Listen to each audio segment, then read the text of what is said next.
presenter, Chibin Zhang. She's a dear friend and a collaborator. She's been my colleague for, gosh, almost 8 years now. And she does a lot of the amazing work. Whenever you see me speak, all of the slides, all of the data, you should think of her. And she's going to be presenting to you a different project that is based on the nonprofit side of the work that we do, that looks at the what we call the Job Quality Impact Explorer for frontline workers. So Chibin, please go ahead and thank you. Hello, good afternoon. My name is Chibin Zhang. I'm a data scientist with Alaria. Today, I'm very excited to show you something you probably never seen or even heard before. And I'm going to prove to you that better jobs for frontline workers create better business results. I asked my 5-year-old to draw me a fashion salesperson, and this is what she came up with. So everyone meet Alex, who works at a fashion store called Bella Cat. On a typical day, by 9 a.m., Alex is ready with her best customer service smile. From the moment the door opens, she's running all directions, picking outfit for customers, check supplies, promoting company's new credit card. And she can barely squeeze out 15 minutes for lunch. When 5 p.m. comes and her shift is supposed to end, her colleague Samantha called in sick. Could Alex please stay for another 3 hours? Think about all these unpaid bills, Alex agreed. Finally, at 8 p.m., after 11 hours on her feet and dealing all kinds of demands, she heads home. And tomorrow, she will do it all over again. Alex's experience is just the tip of the iceberg. 70% of our workers is on the front lines. Next time you go to grocery shopping, pay attention to the store employees around. You're seeing the faces of Americans' frontline workers. Most of them are women. 40% are people of color. Samantha, who called in sick, she's over 50 years old. And you see the guy who is restocking the shelf there. He can't stay for another shift because he has to rush to pick up his young child. And just like Alex, hundreds of thousands of workers are worrying about if their paychecks will cover this month's bill. And many of them has to work a second job to make ends meet. No wonder Alex always have this urge to try a different career for a better future. And this kind of thought is very common among frontline workers. While Alex's friends who is in finance celebrate his 1-year working anniversary, half of her coworkers might change the 3 different jobs already. In Alex's world, colleagues changes faster than the seasonal fashion trend. And what does this job hopping really mean for frontline workers? Not arguably, the number one is financial stress. And not only financial instability, it means instability in all aspects of life. It's hard to plan for the future when you don't even know where you'll be working next month. And with fewer coworkers, Alex has to put on more workload. She has to cover extra shift or train new hires. And these people may be gone in a matter of weeks. Over time, these problems pile up, exhausting workers in every way, financially, mentally, and physically. But this is not just a problem for frontline workers. Think about it for Bella Cat. With workers come and go, the store is always short-staffed. Remaining workers like Alex has to juggle extra work. And when people overwork, they're bound to make mistakes. In retail, it may be put something on the wrong shelf, that's not a big deal.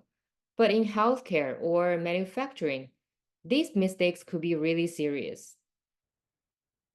With experienced workers leave, they take skills and knowledge with them. Now Bella Cat has to retrain new people over and over again. Not to mention the emptiness Alex feels when she sees her friends leaving. So what starts as a staffing issue will turn into something much bigger. But if losing workers is so expensive, why aren't companies doing something to keep them? In fact, Many companies treat workers like replaceable commodities. They think the high turnover and the low morale as just the way things are. They only see the upfront cost of improving jobs, but they are missing the bigger picture. They don't realize that making their workers happy is actually the key to their success. As I said, most companies only see the dollar sign when it comes to making jobs better, but they don't realize the cost, like having to find new people, train them, and deal with understaff all the time. And when you got unhappy workers dealing with customers, customers will notice and stop coming back. And then sales drop. And before you know it, your reputation may take a hit. All these hidden costs probably add up to way more than the investment required to keep your workers happy in the first place. And besides cost, companies also underestimate the true value of experienced workers like Alex. These workers know their business in and out. They know exactly how to get things done more efficiently and solve problems on the spot. And it gets even better. When companies invest in their workers, they are not just making themselves more attractive to great talents. They are actually doing something much bigger. They're helping out people who really need it. They are closing gender and the racial gaps and ultimately helping the whole economy grow. But unfortunately, companies don't look at this whole story. They don't see how everything is connected. From the quality of the job itself, to what it feels like to work there, to how well workers do their jobs, and to how the whole company does. Let's take a look at what happened when California raised its minimum wage. In April, California raised the fast food workers' minimum wage to $20 per hour, which is the highest in the country. Before the policy implemented, restaurant owners were outrageous. Of course, now they need to let go of people. Prices will go through the roof, and they won't make any money. But guess what actually happened? Restaurants kept their workers. Prices increased by less than 4%. And the profitability didn't see the huge drop as expected. We heard earlier Dr. Shira talk about the human capital return on investment, and her research helped explain why everything turned out fine in California. When you pay people better, they tend to spend more money and they do better work as well. That makes total sense, right? This case teaches a crucial lesson. We cannot look at wage in isolation. What we're dealing with is a complex system, where many factors like worker satisfaction, customer service, and business profitability are all interact in subtle ways. Now here comes the question. How can we possibly analyze and predict outcomes in such a complex system? We have a powerful tool just for that.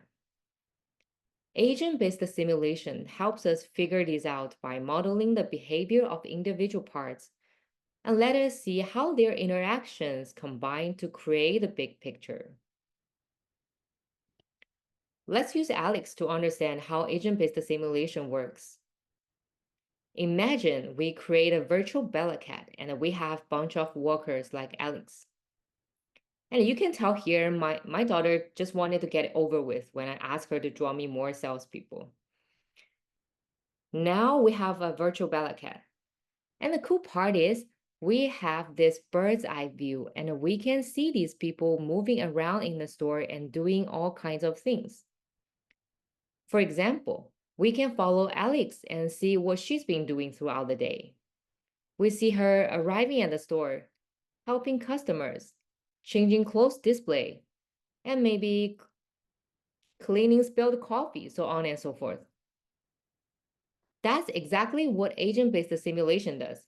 We make virtual Alex and her co-workers do things all at once and see what happens in the whole store. Here's where it gets really interesting. How well everyone does comes down to how satisfied they are with their jobs. And what makes them satisfied? Well, it's how the company treats them. We picked 4 key things that we think really matter to workers. We call them job quality factors.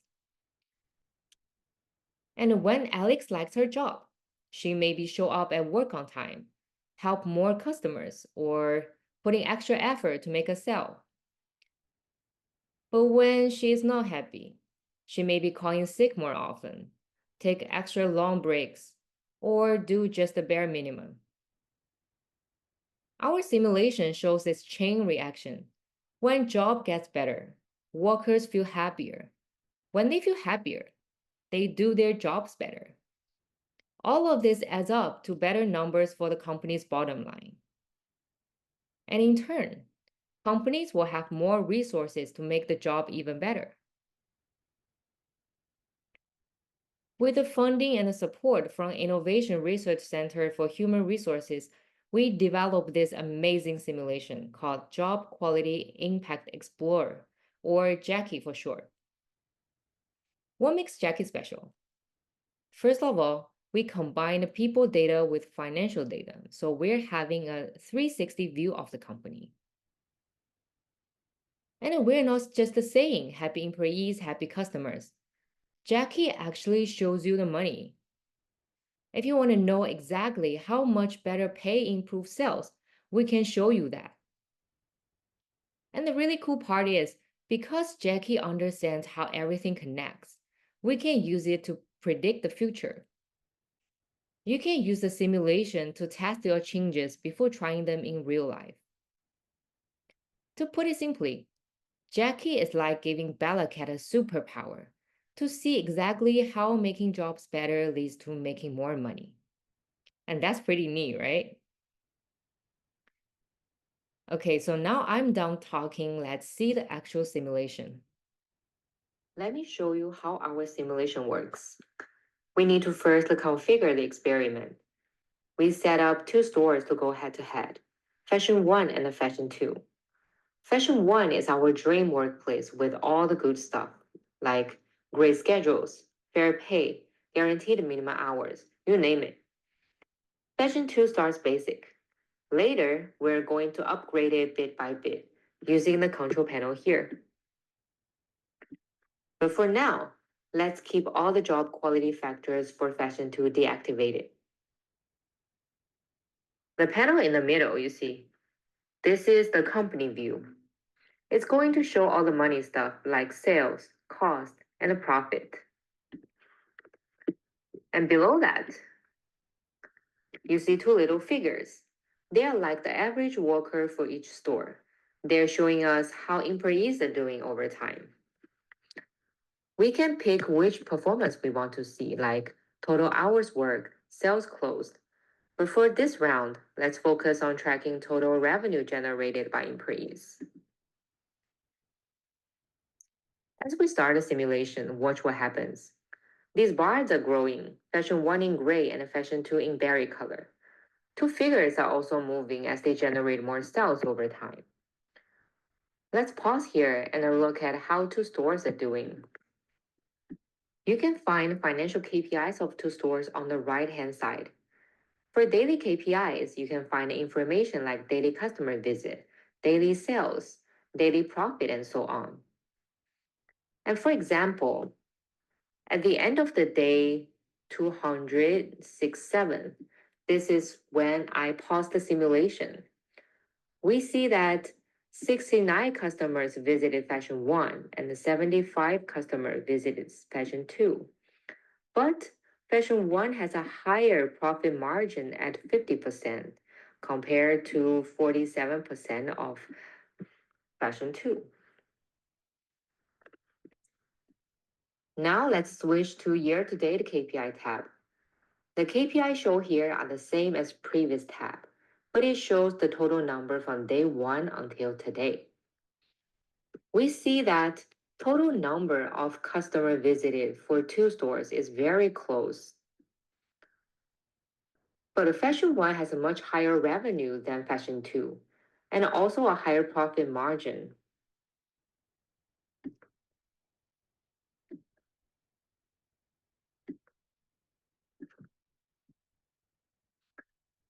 And not only that, we can even take a peek at what workers are doing minute by minute in two stores. For example, here shows a random employee of Fashion 2 and how she spent her day. We can see her shift started at 8:55 a.m. She completed some tasks, and later at 9:11, a customer came in and she spent 24 minutes with the customer, but the customer didn't buy anything. And later, another customer came in. She spent 21 minutes with the customer and generate a revenue of $163. So in this simulation, it's like we're having an X-ray vision of the whole store.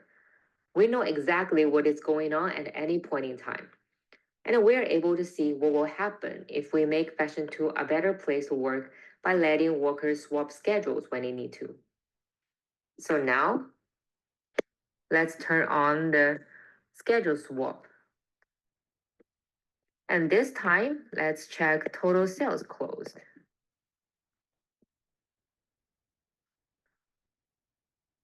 We then run the simulation again. We see that Fashion 2 is catching up to the dream workplace, but the difference is still very obvious.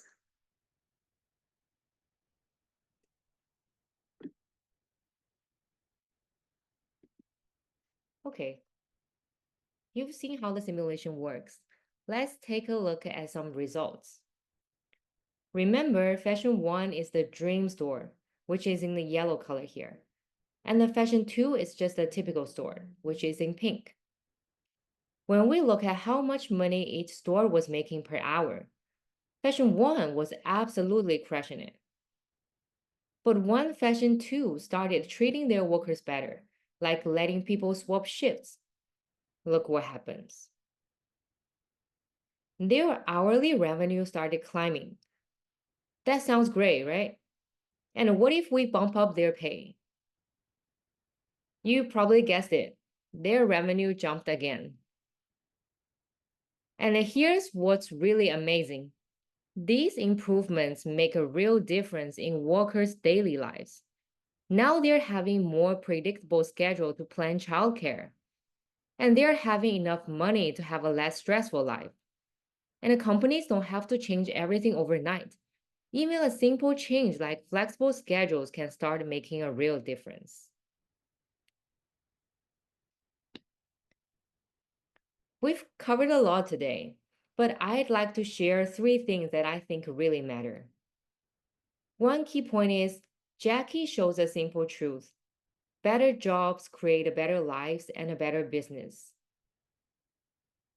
And we can actually show the dollars and the cents behind this. How cool is that? Finally, by combining people data with financial KPIs, Jackie takes the guesswork out of making decisions that benefit both workers and the business. By leveraging tools like Jackie, we can create a workplace where frontline workers can enjoy stable and fulfilling lives, and the business can thrive too. So when we invest in workers' well-being, that's not just good for business, it's good for all of us. If you want to know more about Jackie, you can go to Alaria Research's website. We have created an interactive version with very detailed instructions, so you can go there and experiment with Jackie yourself. And feel free to contact me if you have any question or ideas. Thank you. All right. Thank you, Chibin. That was great. And I hope you all enjoyed what I think is really kind of the wave of the future, right? It's these kinds of simulations, which is incidentally what led us to the kind of work that you saw that I described with WeSys, came from this way of analyzing problems. And Chibin, thank you so much. That was really